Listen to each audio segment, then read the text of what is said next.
Hello students, welcome to E academy. कैसे हैं आप लोग? कैसे आपकी चल रही है तैयारी क्लास 10th के सिलेबस की, केमिस्ट्री की? आई होप आप लोग ध्यान दे रहे होंगे इस चीज़ पे।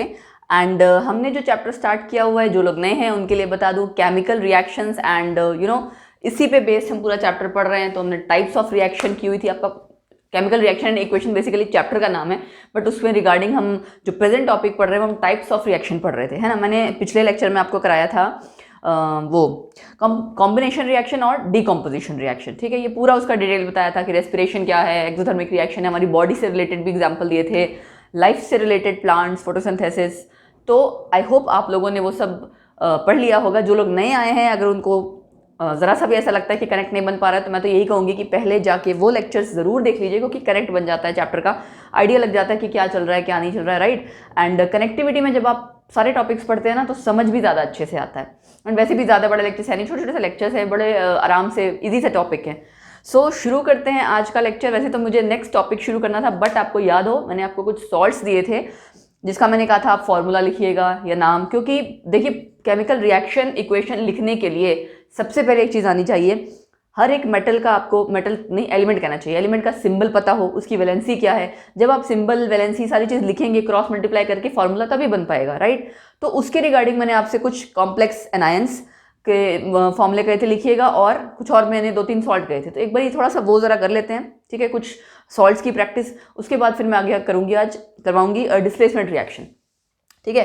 तो मैंने आपको दिया था नाइट्रेट, पहले मैं नाम लिख लेती हूँ, नाइट्रेट, नाइट्राइट दिया था, और क्या दिया था, फॉस्फेट दिया था, राइट। फॉस्फेट दिया था। अच्छा, बाइकार्बोनेट दिया था। ये तो मैंने दिए थे, बाकी कुछ और सॉल्ट्स मुझे याद आ रहे हैं, उनको लिख ही देती हूँ मैं, करने में क्या जाता है, रिवाइज ही हो जाएगा, है ना। कार्बोनेट, सल्फेट, ऑक्साइड, सल्फाइड,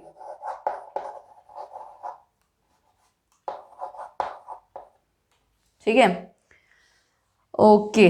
और मैंने आपको दिया था एल्यूमिनियम फॉस्फेट, है ना, एल्यूमिनियम फॉस्फेट दिया था मैंने आपको। और मैंने आपको आई थिंक दिया था मैग्नीशियम क्लोराइड, ठीक है, एंड दिया था HClO4 कि इसको क्या बोलते हैं। तो पहले तो यही कर लेते हैं, उसके बाद कुछ और सॉल्ट्स जो मुझे याद आते जाएंगे, जो मुझे लगेगा हाँ ये बहुत ज़्यादा आते हैं ना, पूछना चाहिए, बता देना चाहिए, वो करेंगे। चलो स्टार्ट करते हैं नाइट्रेट से। नाइट्रेट का फॉर्मूला होता है NO3 नेगेटिव, यानी इसकी वैलेंसी क्या है, 1 नेगेटिव। और मैंने आपको बताया था बैलेंस जब हम करते हैं कॉम्प्लेक्स एनायंस के साथ या उसके साथ, तो आपने ओवरऑल पूरा एनायन लेना होता है, ऐसा नहीं कि उसका एन और ऑक्सीजन अलग अलग, क्योंकि दोनों साइड आप नाइट्रेट नाइट्रेट चेक करते हो, है ना। तो इसके लिए आपको सॉल्ट की ऊपर क्या वैलेंसी है वो पता होनी चाहिए। नाइट्रेट में NO3 नेगेटिव, नाइट्राइट में NO2 नेगेटिव, करेक्ट। फिर है फॉस्फेट PO4 3 नेगेटिव। फॉस्फेट में बहुत बार बच्चे गलत कर देते हैं, याद रखो 3 नेगेटिव होता है ये। Bicarbonate HCO3 negative, okay.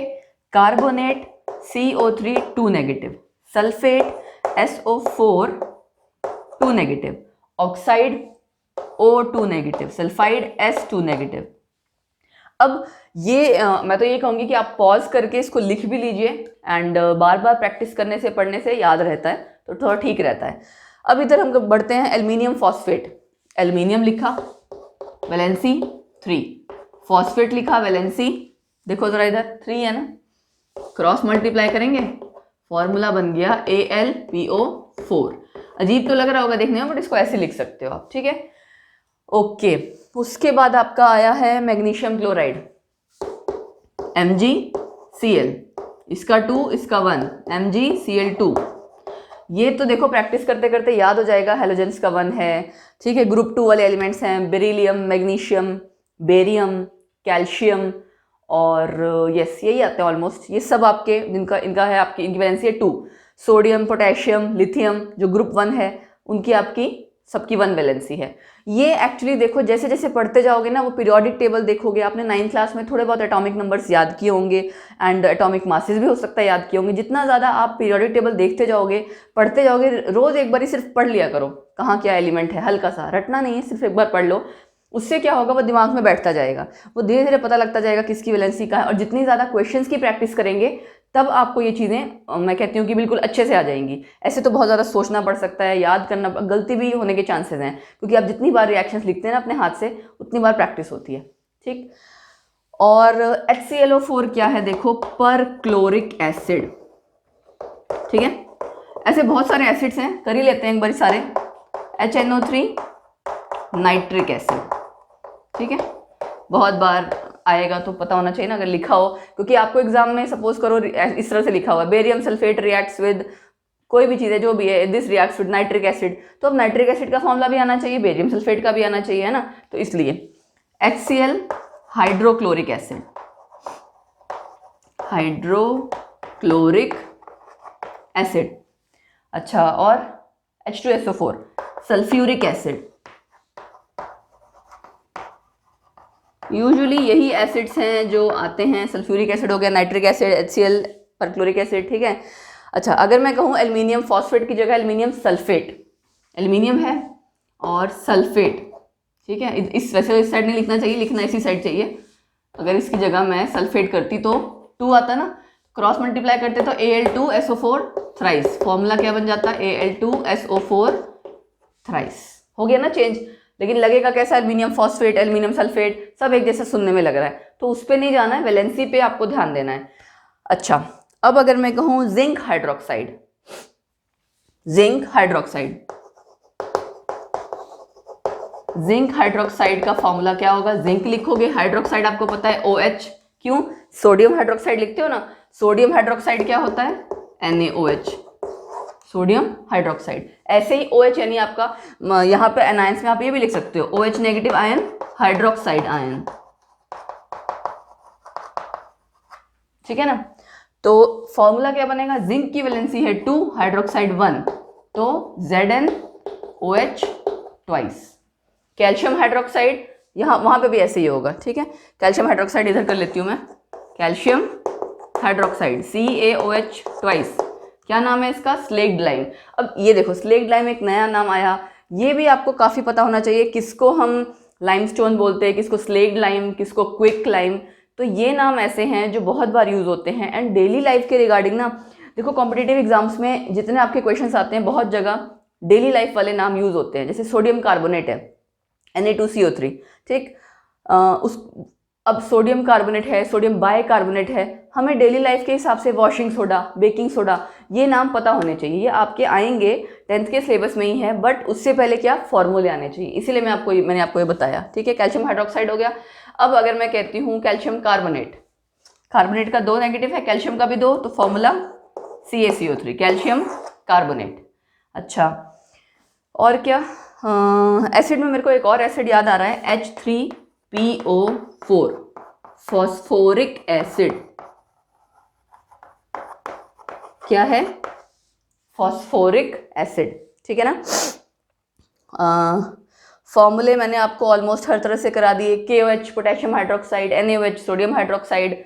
ठीक है, सॉल्ट्स में एल्युमिनियम का मैक्सिमम +3 होता है, तो उसके हिसाब से आपका आ गया। एंड आई थिंक ऑलमोस्ट हमने काफ़ी हद तक कर लिया। जिंक का अगर क्लोराइड करोगे तो ZnCl2। ठीक, तो मैक्सिमम देखो आप सॉल्ट्स जो है बहुत आ चुके हैं ऐसे, जिसकी वैलेंसी और नेम्स वगैरह हमने ऑलमोस्ट सारे कवर अप कर लिए हैं। अच्छा, अगर कैल्शियम बाइकार्बोनेट कहती हूँ मैं, कैल्शियम बाइकार्बोनेट 2,1 CaHCO3 ट्वाइस। ठीक, तो आई होप आपकी इस सब से काफ़ी हद तक प्रैक्टिस हो गई होगी कि हम सॉल्ट्स कैसे लिखते हैं और एसिड्स के नेम, है ना, बेसिस के नेम। तो इस तरह से अच्छा हाँ, एल्युमिनियम हाइड्रोक्साइड करोगे तो एल्युमिनियम हाइड्रोक्साइड भी बहुत जगह आ जाता है, Al3OH1 क्या बन गया, AlOH थ्राइस। ठीक है, पूरा बोर्ड भर गया है, मैंने सब जगह भर दिया है। तो जो जो मुझे याद आता गया सॉल्ट में लिखती गई। आप लोग क्या कर सकते हो, पॉज करके एक बारी सारे सॉल्ट्स लिख लो। वैसे तो लिखने की भी जरूरत नहीं है, प्रैक्टिस जितना ज़्यादा करोगे अपने आप याद हो जाएगा, बट स्टिल अगर कोई करना चाहे तो कर सकता है। ठीक है, या बार बार प्रैक्टिस करिए तो बार बार वीडियो देखो, वो भी ऑप्शन है आपके पास। ओके, ये थे जो मैंने कुछ क्वेश्चंस आपको दिए थे, कुछ और आपके साथ सॉल्ट्स और फॉर्मूलेज, केमिकल फॉर्मूला करना चाहिए, हमने डिस्कस कर लिए हैं। अब क्या करते हैं हम आगे अपनी नेक्स्ट रिएक्शन पे बढ़ते हैं, that is displacement reaction. So displacement reaction, displacement word का देखो नाम से पता लग रहा है क्या करते हैं हम, डिस्प्लेस कर रहा है कोई किसी को, किसी की क्या कर रहा है, जगह ले रहा है। Displacement reaction. एक सिंपल सी रिएक्शन मैं बाद में लिखूंगी, पहले आपको एक सिंपल सा एग्जांपल देती हूँ, एक्सपेरिमेंट टाइप एक्टिविटी कह लो, वो उससे आपको आइडिया लग जाएगा कि क्या चीज़ है। मैंने एक बीकर कह लो या टेस्ट ट्यूब जो भी कह लो, दो अलग अलग लिए, दोनों में मैंने सॉल्यूशन डाला है कॉपर सल्फेट, ठीक है। कॉपर सल्फेट डाला है तो इनिशियल स्टेट में क्या कलर होगा इसका, इनिशियल कलर ही लिख देती हूँ मैं, इनिशियल कलर ब्लू, दोनों का होगा, इसका भी और इसका भी। उसके बाद मैं क्या करती हूँ, कीलें होती है ना, कील जो हम ठोकते हैं लकड़ी में, है ना, कील, आयरन नेल, आयरन नेल को मैंने क्या किया, एक में यहाँ पे लटका दिया, ठीक है, सस्पेंड कर दिया ये स्टैंड की हेल्प से। ये आयरन नेल है आपकी, यानी कि कील, और एक में मैंने कुछ नहीं डाला। एक और आयरन नेल मैंने ली जिसको कि मैंने बाहर रख दिया है, ठीक है। वो मैंने किस लिए ली हुई है, ताकि कंपैरिजन कर सके हम कलर का। इतना तो आपको आइडिया लग गया होगा। अब क्या हुआ, स्टार्टिंग का तो सेटअप ये था। कुछ टाइम बाद आप क्या देखोगे, जब इस की दोनों में से ये वाला जो सॉल्यूशन है ना, ये कलरलेस हो गया। फाइनल स्टेट में इसका नाम दे दूं मैं, ए बी। फाइनल कलर अगर हमें ऑब्जर्व किया हमने, ए का हो जाएगा कलरलेस, ठीक है, और बी का होगा ब्लू, मतलब बी में कोई चेंज नहीं आया। जाहिर सी बात है, कुछ डाला ही नहीं है तो कुछ चेंज आना भी नहीं था। तो ए वाले में ऐसा क्या हुआ कि कलर चेंज हो गया। अब रिएक्शन देखते हैं। आयरन नेल भी जो ये बाहर निकालेंगे ना जब, तो इसका कलर ब्राउन कलर का था, मतलब इसके ऊपर ब्राउन कलर की एक पूरी कोटिंग जमा हो गई थी बाहर निकालने के बाद। जब आप उसको चेक करोगे क्या हुआ एक्चुअल में, रिएक्शन क्या होगी, आयरन नेल मतलब आयरन सॉलिड ही है, प्लस किसके साथ रिएक्ट कर रहा है, कॉपर सल्फेट एक्वस। एक्वस मतलब क्योंकि पानी में उसका सॉल्यूशन बना हुआ है, ये क्या करेगा, FeSO4 बना देगा प्लस कॉपर, ये एक्वस, ठीक है। अब जाहिर सी बात है, ब्लू कलर किसकी वजह से था, कॉपर सल्फेट के कारण था। जब कॉपर सल्फेट ही नहीं रहा, कॉपर सल्फेट कन्वर्ट हो गया कॉपर में, तो ब्लू कलर भी नहीं रहना था, राइट। तो इसी वजह से ब्लू कलर चला गया। दूसरी बात हमारी आती है कि इस आयरन नेल का कलर ब्राउन कलर क्यों है, क्योंकि उसके ऊपर कोटिंग उसकी जो है वो चेंज हो गई। आयरन सल्फेट आपका उसमें कोटिंग चढ़ गई है ना, किसकी, कॉपर की, ठीक। तो जो आपका कॉपर सल्फेट का सॉल्यूशन है वो कोटिंग भी चढ़ी हुई है, और वो आयरन नेल आपका आयरन सल्फेट में कन्वर्ट हो गया है, राइट, रिएक्ट हो गया है कहना चाहिए। तो अब सवाल ये आता है कि आयरन ने कॉपर को क्या किया, डिस्प्लेस किया, उसकी जगह ली, ठीक है। तो एक बात तो ये आई कि क्योंकि इसके लिए आपकी एक सीरीज होती है, आप कह सकते हो एक्टिविटी सीरीज या reactivity series, I don't know आपने 9th में पढ़ा है पहले या नहीं पढ़ा, बट देखो इलेक्ट्रोकेमिकल सीरीज के नाम से भी जाना जाता है वो, इलेक्ट्रोकेमिकल और रिएक्टिविटी और एक्टिविटी सीरीज, इन तीनों नाम से वो पूरी सीरीज जानी जाती है। सीरीज है क्या वो, मतलब जितने आपके एलिमेंट्स या इस तरह से मतलब कई तरह की ऐसी चीज़ें हैं ना, मैग्नीशियम कॉपर ये वो सब लाइन से एक सीक्वेंस में लगाए जाते हैं रिएक्टिविटी के ऑर्डर में। वो उसके बाद उससे डिसाइड होता है, ये आपका आएगा रिएक्टिविटी आगे वाले चैप्टर्स में आएगा, 10th के ही सिलेबस में है, थोड़ा सा उससे आपको आइडिया लग जाएगा, बट अभी इन जनरल मैं बता देती हूँ कि उससे आइडिया लगता है कि कौन सा एलिमेंट ज़्यादा रिएक्टिव है। उसमें कुछ इलेक्ट्रोड पोटेंशियल की वैल्यू होती है। इलेक्ट्रोड पोटेंशियल क्या होता है कि टेंडेंसी उस एलिमेंट की कि वो कितना रिएक्ट कर सकेगा। फिलहाल के लिए मैं आपको आसान भाषा में अगर मैं समझाऊं तो यही है, उस एलिमेंट की टेंडेंसी या मतलब क्षमता कि वो कितना रिएक्ट कर पाएगा, ठीक है, ये समझ लो फिलहाल के लिए। तो उसके हिसाब से डिसाइड होता है कि कौन ज़्यादा रिएक्ट करेगा, कौन कम रिएक्ट करेगा। तो जाहिर सी बात है, जो ज़्यादा रिएक्टिव होगा, जो ज़्यादा उग्र होगा, वो क्या करेगा, दूसरे को धक्का देके उसकी जगह ले लेगा। वही सेम चीज़ है, इसने इसको धक्का दिया, इसकी जगह ले ली, ऐसे समझ लो। तो एक तरह से आयरन इस रिएक्शन को लिख के ये भी पूछा जा सकता है, जैसे आपके कई तरह के क्वेश्चंस आते हैं एग्जाम में, है ना, असर्शन रीजन आ सकते हैं, या 4 ऑप्शन दी जाएं, what conclusion can you draw from this reaction, कि आप इस रिएक्शन को देखने के बाद क्या कहेंगे, क्या कौन सी स्टेटमेंट करेक्ट है। तो उसमें ऐसा पूछा जा सकता है कि iron is more reactive than copper, जो ज़्यादा रिएक्टिव होगा वही दूसरे की जगह ले पाएगा। भाई अगर ज़्यादा रिएक्टिव, ज़्यादा ताकतवर नहीं है तो जगह नहीं ले पाएगा। दैट्स वाई आयरन आपका अगर ज़्यादा रिएक्टिव है वो किसकी जगह ले लेगा, कॉपर की, ठीक है। ऐसे हो सकता है इसका उल्टा अगर रिएक्शन करवाई जाती, ये कॉपर प्लस FeSO4, क्या रिएक्शन होगी या नहीं होगी? क्या कहते हैं आप? नो, क्योंकि कॉपर इतना रिएक्टिव है ही नहीं कि वो आयरन को रिप्लेस कर सके। ठीक है, तो ये डिपेंड करता है एक्टिविटी सीरीज पे, उस पोटेंशियल की जो इलेक्ट्रोड पोटेंशियल की वैल्यूज हैं उस पे, कि कौन सा एलिमेंट किसको रिप्लेस करेगा। सो बेसिकली ये क्या हुई आपकी रिएक्शन? Displacement reaction. एक एलिमेंट ने दूसरे एलिमेंट को उसकी जगह ले ली, उसको रिप्लेस किया, डिस्प्लेस किया। ठीक है, और ये सिंगल डिस्प्लेसमेंट है, सिंगल ही हुई ना, एक ही जगह डिस्प्लेसमेंट हो रही है, दो अलग अलग नए सॉल्ट्स तो नहीं हो रहे। ठीक है, तो ये कैसी रिएक्शन हुई? सिंगल डिस्प्लेसमेंट रिएक्शन, या आप सिंपल अगर कहें डिस्प्लेसमेंट रिएक्शन। कुछ और एग्जांपल ऐसे ही लूँ, जैसे सपोज कीजिए जिंक और कॉपर सल्फेट। ये देखो, या तो आप कुछ टाइम बाद जब आप दूसरा चैप्टर पढ़ोगे आपको याद हो जाएगी एक्टिविटी सीरीज, रिएक्टिविटी सीरीज। ठीक है, लेकिन अदरवाइज जितनी ज़्यादा आप रिएक्शंस की प्रैक्टिस करते हो ना, तो भी वो रिएक्शन आपके दिमाग में, जब आप बार बार लिखते हो, आपके दिमाग में बैठ जाती है कि कहाँ क्या प्रोडक्ट बना था। क्योंकि इंसान की एक फितरत होती है कि ब्रेन जो चीज़ें देख रहा है वो जल्दी सीखता है ना। इसीलिए हम कहते हैं कि आप बुक से जो पढ़ते हो और आप जो देख के मतलब सीखते हो, दोनों में फ़र्क है। वो ब्रेन की एक नॉर्मल कह सकते हैं कि ह्यूमन टेंडेंसी है कि देख के चीज़ें जल्दी याद होती हैं। ठीक, so zinc plus copper sulphate किस में कन्वर्ट हो जाएगा? Zinc sulphate plus copper. इसका मतलब जिंक भी कॉपर से ज़्यादा रिएक्टिव है। यहाँ पे भी ये सॉलिड हैं दोनों, और ये क्या है? एक्वस सॉल्यूशन है। एक और रिएक्शन अगर मैं कहूँ, Pb प्लस CuCl2। अब आपको पता है Pb क्या बनाएगा? Lead chloride. फॉर्मूला क्या होगा? यहाँ देख लेते हैं, देखो एक बारी, लेड की वैलेंसी होती है 2, इसकी 1। अब ये आपको नया है ना, लेड पहली बार आया तो पता लग जाएगा, इसीलिए मैंने कहा जितनी ज़्यादा प्रैक्टिस करते हैं, नए नए एलिमेंट्स आते जाएंगे तो याद रहेगा। PbCl2 बनेगा फॉर्मूला प्लस कॉपर।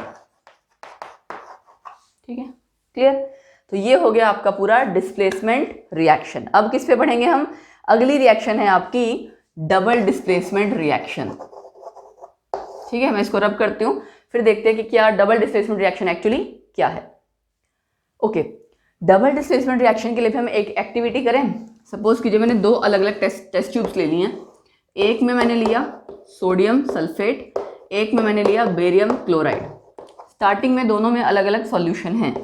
फिर क्या किया मैंने? दोनों टेस्ट ट्यूब्स को मिला दिया, मतलब एक का सॉल्यूशन दूसरे में डाला। तब मिलने के बाद जो आप चीज़ ऑब्जर्व करोगे वो क्या करोगे? एक टेस्ट ट्यूब में नीचे वाइट कलर का कुछ इकट्ठा हो जाएगा। ठीक है, और वो इकट्ठा क्या हो जाएगा? बैठ जाएंगे। ठीक है, मतलब चीज़ें आपको दिखेंगी। एक तो होता है, देखो कुछ चीज़ें पानी में घुल जाती है, सॉल्यूशन में घुली रहती है। एक होता है घुली नहीं रहती, वो अलग से दिख रही होती है। वो आपके एक्चुअली क्या होंगे? प्रेसिपिटेट्स। किसके होंगे वो अभी मैं बताऊंगी। और वो वाइट कलर के प्रेसिपिटेट्स बन गए।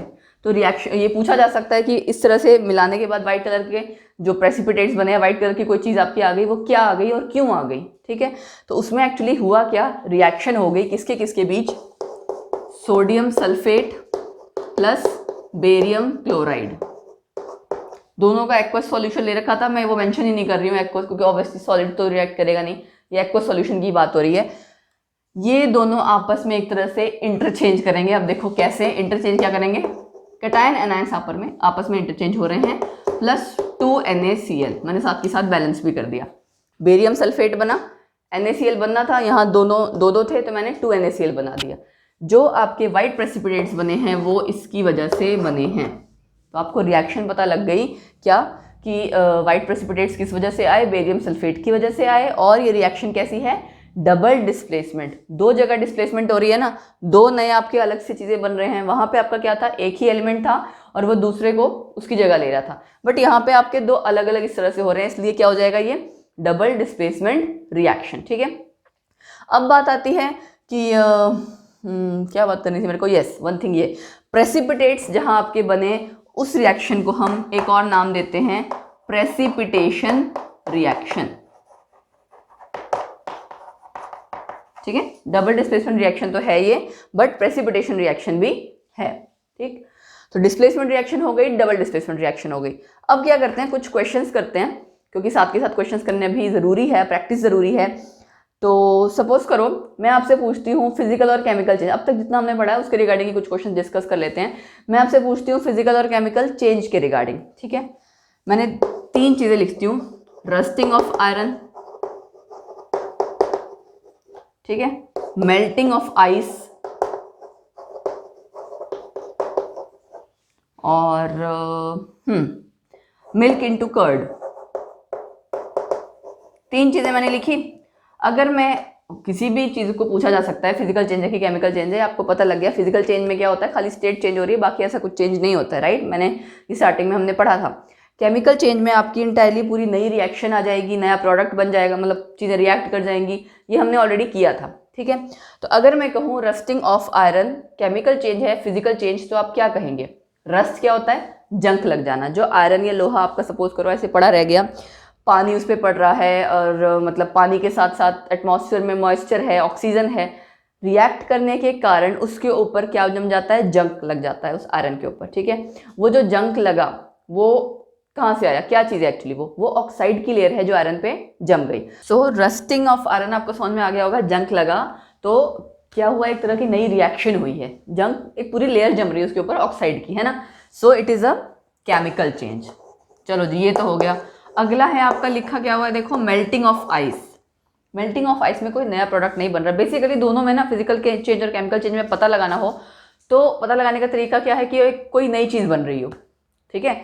सो melting of ice physical change, ठीक है, खाली हमारी स्टेट चेंज हो रही है। और मिल्क इनटू कर्ड, दूध जो आप जमा देते हो, ठीक है, दही बन जाता है, वो भी एक तरह की रिएक्शन है पूरी, एंड प्रोडक्ट ही पूरा आपका एक तरह से चेंज हो जा रहा है। So it is a chemical change. ऐसे ही आपको देखो पहचानना आना चाहिए। अच्छा, एक एग्जांपल मैं और देती हूँ, बर्निंग ऑफ कैंडल। ये कैसा चेंज है, फिजिकल या केमिकल? ये देखिए, ये कहना चाहिए कि फिजिकल और केमिकल चेंज दोनों है। कैंडल हमें जलती हुई खाली दिख रही है तो कैंडल छोटी होती जा रही है, ठीक है ना, तो आपका वो कम होता जा रहा है, एक तरह से चीज़ें खत्म हो रही हैं। दूसरा, ऑक्सीजन के साथ आपकी रिएक्शन जो हो रही है वो कुछ ना कुछ प्रोडक्ट बना रही होती है, ठीक है। तो बेसिकली वो फिजिकल और केमिकल चेंज दोनों के अंडर आएगा। देखने में ऐसा लगता है कि खाली फिजिकल चेंज है, बट वो खाली स्टेट नहीं चेंज हो रही, उसमें कुछ नया भी हो रहा है। तो जब आपकी कोई न्यू चीज़ हो रही है that is actually chemical change, ठीक है। अच्छा, अब अगर मैं आपसे ये कहूँ, एक रिएक्शन लिखती हूँ, चलो रिएक्शन भी नहीं लिखती, रिएक्शन बाद में बताऊंगी। अगर मैं ये कहती हूँ zinc carbonate is heated in absence of air, ठीक है, zinc carbonate is heated in absence of air, खाली ये लिखा हो, रिएक्शन ना लिखी हो, और ये पूछा हो कि किस टाइप की रिएक्शन है, तो आपको क्या करना होगा? Heated in absence of air मतलब वैसे तो देखो हीटिंग होती है, हम कहते हैं ऑक्सीजन की प्रेजेंस में जलाया जाता है किसी चीज़ को, बट अगर एब्सेंस में है तो इसका क्या मतलब है? डायरेक्टली आपका जिंक कार्बोनेट टूटेगा किसमें? इसमें। तो ये कैसी रिएक्शन हो गई? डीकम्पोजिशन रिएक्शन, ठीक है। डीकम्पोजिशन आपने पढ़ी थी ना पिछले लेक्चर में, कॉम्बिनेशन डीकम्पोजिशन, ये वो हो गया, ठीक है। अब एक रिएक्शन में आपको अगर लिखने को कहूँ लेड नाइट्रेट और पोटेशियम आयोडाइड में, लेड नाइट्रेट, पहले एक बार फॉर्मूला लिखते हैं, लेड Pb, नाइट्रेट NO3, इसका 1 है, इसका 2 है, तो फॉर्मूला क्या बन गया? PbNO3 twice. लेड नाइट्रेट किससे रिएक्ट कर रहा है? पोटेशियम आयोडाइड से। क्या रिएक्शन होगी? देख के पता लग रहा है, डबल डिस्प्लेसमेंट रिएक्शन। KNO3 बनेगा एक तो, और पोटेशियम आयोडाइड PbI2, PbCl2 किया था ना, वैसे ही PbI2। अब चेक करते हैं कि क्या बैलेंस है। ये हमेशा चेक करना है कि बैलेंस है या नहीं है, ठीक है। लेड इधर भी एक है, उधर भी एक है, नाइट्रेट इधर 2 है, तो यहाँ आप ट्वाइस कर दोगे, ठीक है। तो 2 नाइट्रेट हो गए, अब यहाँ 2 पोटेशियम हो गए, तो यहाँ 2 पोटेशियम कर दोगे। इससे क्या हुआ कि 2 आयोडाइड जो थे वो भी बैलेंस हो गए। सो ये आपकी रिएक्शन हो गई बैलेंस, ठीक है। अब इसी तरह कुछ और क्वेश्चंस करते हैं, ठीक है। जितना हमने अब तक चैप्टर किया है उसी के रिगार्डिंग मैं आपको क्वेश्चन पूछूंगी, करवाऊंगी। सो आई होप आपको वैसे धीरे धीरे चीज़ें समझ में आने लगी होंगी। आगे बढ़ते हैं कुछ और क्वेश्चंस के साथ। एक क्वेश्चन, कुछ क्वेश्चन मैंने लिखे हुए हैं आपको, देखो शॉर्ट में लिखे हैं क्वेश्चन। पहला क्वेश्चन क्या है? फेरस सल्फेट को हीट किया, कलर चेंज हुआ ग्रीन से रेड ब्राउन, क्यों? रिएक्शन लिखनी पड़ेगी, ठीक है। और कुछ नहीं दे रखा ना, सिर्फ हीट किया कहा है, तो हमने किया हीट करने का मतलब कि वो ब्रेक डाउन हो रहा है Fe2O3 में प्लस SO2 प्लस SO3। इसका कलर देखो ग्रीन होता है और ये होता है रेड ब्राउन कलर का, फेरिक ऑक्साइड। ये है फेरस सल्फेट, ठीक है, और वो है फेरिक ऑक्साइड। अच्छा, यहाँ पे बात आई गई है फेरस सल्फेट, फेरिक सल्फेट का, तो मैं फॉर्मूला एक चीज़ बताती हूँ। देखो, एक होता है फेरस सल्फेट एक होता है फेरिक सल्फेट। क्या फ़र्क है दोनों में? फॉर्मूला एक जैसा सा नहीं है, डिफरेंट है। फेरस सल्फेट होता है FeSO4, मतलब आयरन +2 स्टेट में है। फेरिक होता है Fe+3। ठीक है, तो फॉर्मूला क्या बन जाएगा? Fe, इसका देखो आयरन का तो 3 है, सल्फेट का 2, क्रॉस मल्टीप्लाई करेंगे तो आयरन का 3 किस पे चला जाएगा? सल्फेट पे, तो Fe2SO4 थ्राइस, SO4 का 2 उसका 3। ठीक है, ये आपको याद रखना पड़ेगा, फेरस फेरिक। तो ऐसे कई जगह आएंगे। एक और एग्जांपल लेते हैं, कॉपर 1, कॉपर 2, छोटे वाला यानी कम चार्ज वाला क्यूप्रस OUS वाला, ज़्यादा चार्ज वाला क्यूप्रिक IC वाला। यहाँ पे भी यही हुआ है, कम चार्ज वाला फेरस, बड़े चार्ज वाला, ज़्यादा चार्ज वाला फेरिक IC। ठीक है, तो फेरस सल्फेट आपका चेंज हो गया किसमें? फेरिक ऑक्साइड में, एंड SO2 SO3 आपका साथ में रिलीज आउट हुआ। बैलेंस है या नहीं? 2 आयरन इधर, 2 आयरन इधर। ठीक है, अब यहाँ पे देखो सल्फेट एक साथ आप नहीं ले सकते क्योंकि इधर कोई सल्फेट नहीं है, इधर आपका सल्फर और ऑक्सीजन अलग अलग है। तो आप क्या करोगे? 2 सल्फर तो है यहाँ पे, 2 सल्फर है। ठीक है, ऑक्सीजन चेक करो जरा, 3 2 5 5 3 8 है क्या? यहाँ 8 है, यस, 4 2 8। तो ऑलरेडी आपकी रिएक्शन बैलेंस हो गई है। अब बढ़ते हैं, barium chloride reacts with aluminium sulphate, तो क्या होगा? रिएक्शन लिखो जरा। बेरियम क्लोराइड एल्यूमिनियम सल्फेट का फॉर्मूला Al2SO4 थ्राइस। ठीक है, अभी हमने फॉर्मूला लिखा था ना थोड़ी देर पहले, वो कैसी रिएक्शन हो गई दिख रहा है आपको? कैसी? Double displacement. यस, एक तो बनेगा बेरियम सल्फेट, दूसरा बनेगा AlCl3। बैलेंस करना जरूरी है। अब बेरियम एक एक ठीक है, सल्फेट हमारा यहाँ थ्राइस है, इधर तो हमारा एक ही है भाई सल्फेट। हम क्या कर देंगे, इसको 3 कर देते हैं। 3 सल्फेट इधर हो गया, 3 सल्फेट इधर हो गया, लेकिन 3 बेरियम भी यहाँ करना पड़ेगा। अब क्लोरीन करते हैं। क्लोरीन कितना है? 6, यहाँ तो 3 ही है, 2 कर देते हैं। एल्यूमिनियम चेंज हो गया, एल्यूमिनियम यहाँ ऑलरेडी 2 था, सो हमारी रिएक्शन बैलेंस आउट हो गई। अब इसके पहले आपने थोड़ी ऐसी सिमिलर सी रिएक्शन की थी ना, बेरियम क्लोराइड और सोडियम सल्फेट की थी, वहां भी क्या बना था? बेरियम सल्फेट, व्हाइट प्रेसिपिटेट, यहाँ भी बना है। ठीक है, बस ये स्टोइक्योमेट्रिक कोफिशिएंट फर्क हो गया, क्योंकि आप बैलेंस जब करते हो रिएक्शन का तो वो हर रिएक्शन का अलग अलग है कि कितने अमाउंट आपके बेरियम क्लोराइड जो है रिएक्ट कर रहा है एल्यूमिनियम सल्फेट के साथ। ठीक है, कितना उसको जरूरत है रिएक्ट करके पूरा बेरियम सल्फेट और एल्यूमिनियम क्लोराइड बनाने के लिए। अच्छा, अगली रिएक्शन, कार्बन जब हम पास आउट करते हैं थ्रू लाइम वाटर तो क्या होता है? इस पे बेस्ड ना क्वेश्चन पूछा जाता है कि थोड़ी देर के लिए पास आउट करते हैं तो क्या होता है, ज़्यादा देर के लिए पास आउट करते हैं तो क्या होता है। इसकी 2 रिएक्शंस हैं, वो दोनों मैं लिखती हूँ और वो दोनों आपको अच्छे से आनी चाहिए, पता, क्योंकि ये क्वेश्चन बहुत पूछा जाता है लाइम वाटर वाला, एंड आई होप हो सकता है आपने ऑलरेडी पढ़ भी रखा हो। तो carbon dioxide pass through lime water क्या होता है? ये, यस, स्लेक्ड लाइम बोलो, लाइम वाटर बोलो, कैल्शियम हाइड्रोक्साइड, तीनों एक ही चीज है। ठीक है, प्लस में कार्बन डाइऑक्साइड, ये आपका कन्वर्ट हो जाता है कैल्शियम कार्बोनेट प्लस वाटर। जब आप थोड़ी देर के लिए क्या करते हो? CO2 पास आउट करते हो। पहले देखो, ध्यान से देखो, लाइम वाटर में जब आपने CO2 पास करी, थोड़ी देर के लिए अगर आप पास करते हो CO2 तो कैल्शियम कार्बोनेट में कन्वर्ट हो जाता है वाटर, इसीलिए लाइम वाटर के कारण, इसके कारण मतलब कैल्शियम कार्बोनेट के कारण मिल्कीनेस आ जाती है। तो पूछा क्या जाता है कि अगर हम थोड़ी देर तक CO2 पास करें तब तो मिल्कीनेस आ जाती है, ज़्यादा देर तक CO2 पास करते रहे तो मिल्कीनेस गायब हो जाती है। क्यों हो जाती है? यही रिएक्शन अगर मैं आगे करा दूं, मतलब calcium carbonate plus water plus CO2 और पास होती जा रही है, तो आपका कंपाउंड बन जाता है कैल्शियम बाइकार्बोनेट। ठीक है, इसकी वजह से मिल्कीनेस डिसअपियर हो जाती है। तो देखो रिएक्शन का कितना रोल है, आपको रिएक्शन अगर पता हो तो आइडिया लग जाएगा कि क्या चीजें क्यों हो रही हैं, राइट। अगला क्वेश्चन, कॉपर प्लेट को डिप किया हमने, कॉपर की प्लेट को किसमें? सिल्वर नाइट्रेट में, सिल्वर नाइट्रेट सॉल्यूशन में, ब्लैक लेयर जम जाती है कॉपर के ऊपर, क्यों? ठीक है, कॉपर प्लेट के लिए हमने लिखा copper, silver nitrate AgNO3, Ag की भी वैलेंसी 1 होती है, नाइट्रेट की भी 1। तो आपका फॉर्मूला क्या आ जाएगा? देख के पता लग रहा होगा, रिप्लेस हो जाएगा कॉपर नाइट्रेट। फॉर्मूला क्या आ जाएगा? कॉपर का तो +2 है, ट्वाइस, ठीक है, प्लस Ag। तो ब्लैक कलर की जो कोटिंग आ रही है वो सिल्वर की कोटिंग आ जाती है कॉपर के ऊपर, इस वजह से ब्लैक कलर की कोटिंग आ रही है। बाकी आपको रिएक्शन पता लग गया, क्या कि कॉपर अकेला नहीं रह गया, कॉपर के साथ आपका एक सॉल्ट बन गया है, उसके ऊपर ब्लैक सिल्वर की कोटिंग है, तो इस वजह से उसका ब्लैक कलर आ रहा है। ठीक है, तो ये आपकी थी कुछ रिएक्शंस जो हमने डिस्कस करी। इसमें डबल डिस्प्लेसमेंट रिएक्शन भी आई।